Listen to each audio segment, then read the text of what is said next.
welcome back. So today I wanted to talk about contouring and their do's and their don'ts. So I'm going to be doing the do's on this side and the don'ts on this side. Let's get to it. Okay, so today I'm going to be using the Wet n Wild contour in 805 Call Me Maple. And what I'm going to do on the do side is that I'm going to focus it more, like, do you see this natural shadow that's going like down my face? You just want to put it under, like, right here. Like if you make a fish face, that's where it would go. So you want to focus it more here, as close to the hairline, and just a little bit. And what you don't want to do is that you don't want to like take your ear and kind of take it just straight across, and you also don't want to like drag it out, because that's going to be harder to blend it out as you're going along. As you see, like I put just a little bit over here, because with contouring you really want like this dark shade to be more over here, and then for it to like fade out as you like go more towards the inner part of your face. And I'll show you. So I'm going to be taking my contouring brush and I'm just going to swoop it a little bit out, and then I'm going to be swooping it up.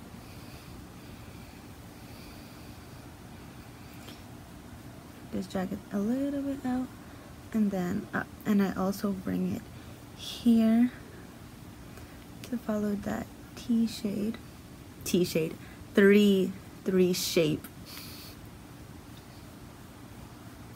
I don't go like this at first. I start here, and then whatever I didn't do to complete the three, I'll do the rest here. So I'll just put a little bit on my forehead here, and then some over here on what I missed, because you don't want to put a lot. And then like your face ends up really muddy, because that's a big no.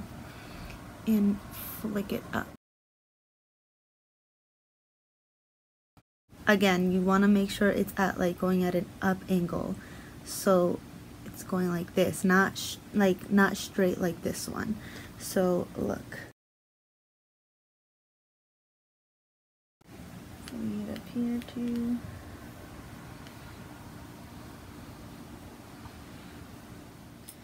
Okay, you can't tell a lot because the shade is on this side, but this side of my face looks more lifted compared to this side. This side is snatching either way, but it's not giving it that nice elevated cheekbone effect that you would want on your face.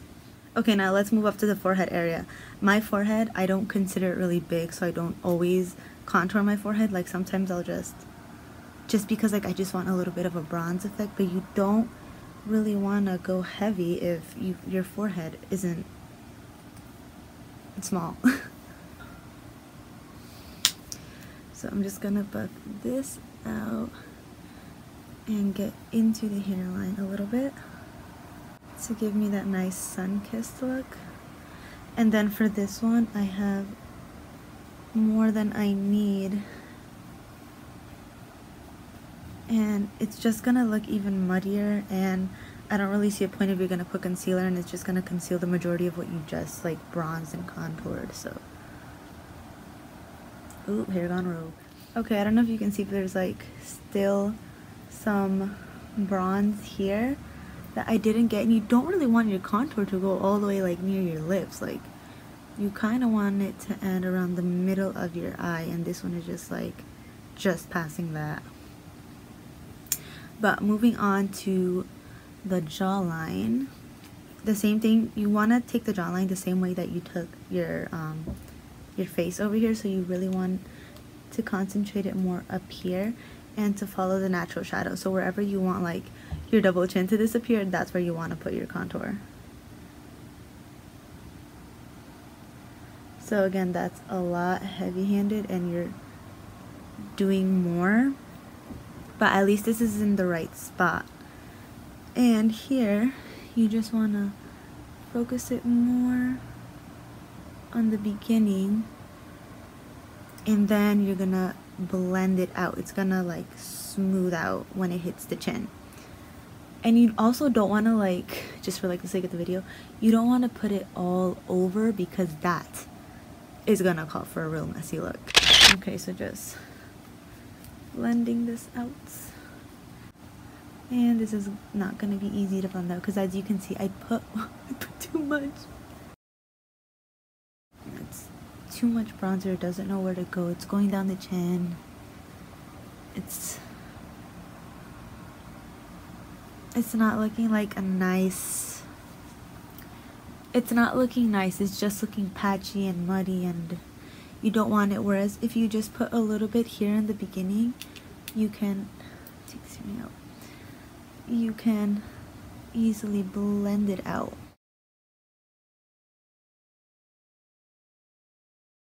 You want to go into the hairline a little bit, or like where your sideburns would be, and see how this is already much better than this. Like, you can see I'm turning orange. Okay, so now for contouring your nose, I use different brushes. Well, I mainly use the same brush for when I'm using a cream contour, but if I'm using a powder contour, I'll actually use like several different brushes, but I'll get to that at the end of the video. So anyways, I'm gonna take this, and again, you just wanna lightly put it where it would be. Sometimes I honestly just blend this out with my finger too. And you don't wanna harsh line it. I'll leave that out there. So for like the nose side, I'm gonna take the same brush, and it's bigger, like you can't really get precise, and it's just gonna end up going everywhere. So just gonna take that and just blend it, and you can see it's already spread over here. It's not doing a nice job, even though I'm trying just to like get it in this one corner. It's still moving around, and it's also bothering my eye. Like, if you've already done your makeup, you're gonna have a problem with that too. It's not blending out nicely. So for this side, I'm gonna take this more precise brush over here, and I'm going to sweep that up into my eyebrow area. So this whole area over here is where I'm going to be swooping it up. If I use a powder, bronzer to contour my nose, sometimes I will use a fluffy flat brush, and I will use this to blend it out to make sure that I have no harsh lines and that my nose is matched. For my bottom nose, sometimes I'll just use this. I also use this to contour when I'm using powder bronzer, because it gives me a nice cut effect for my cheekbones. And I can literally use this all over, like maybe not for here because I will use this, but for here, yeah, that's it. Also for a little bit of my chin, I use it for my jaw, my forehead as well. What I use to bronze is this brush over here, and I use this one because it has an angle. It's nice for getting in that hollow and getting in here as well, and it's nice and fluffy to disperse. For contouring, I will use a fan brush sometimes in order to sink in those cheekbones and make them pop. Just real quickly, because when I first started doing makeup, I didn't really know the difference until I actually got the brushes myself, is that the difference between a contour brush and a blush brush is that the contour one is at an angle, whereas the blush is just all round, and it won't disperse it as nicely as you would like it with this one over here. And when I contour with powders, I also like to stamp it right here at first, and then I'll blend it out over here, because like I said, you really want that contrast of like darkness here first to give the illusion that your cheeks are sinking in.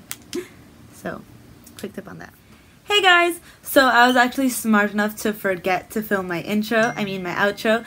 So here it is. I hope you guys enjoyed the video. I hope you guys learned a whole bunch of new tips and tricks. And if you did, please let me know which ones you guys enjoyed down in the comment section below. And by the way, just because I don't do it in a particular way, or I prefer to do it in a certain way, doesn't mean that you guys have to do it in a certain way. Like, keep doing whatever works for you guys, because what might work for you might not work for me, and what might work for me might not work for someone else. It happens. So I hope you guys enjoyed. Don't forget to subscribe, like, share, and I'll see you guys on the next one. Bye.